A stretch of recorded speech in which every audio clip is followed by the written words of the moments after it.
turn your engine off and pull up the handbrake. Lift up the arm of the windshield wiper. With your fingertip, push on the holding spur, which keeps the windscreen blade on the arm. Flip the blade downwards, then remove it by sliding it off the arm. Place a cloth or folded paper towels onto the windscreen to protect the glass as you place the arm down. To put the blade back on, lift the arm and tilt the blade, sliding it down from the end of the arm. To clip it in place, push the blade against the arm, exerting enough pressure to feel the clip.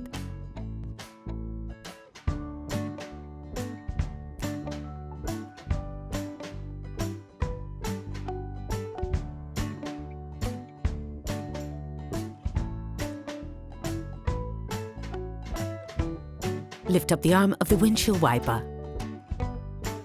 Position your right hand on the arm to hold it in a raised position. With your thumbs, apply pressure to unclip the rubber wiper.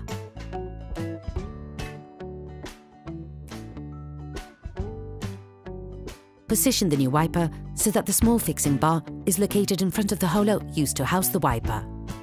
Once again, holding on to the arm of the windshield wiper, apply pressure towards you to reclip the new rubber wiper. Operation completed.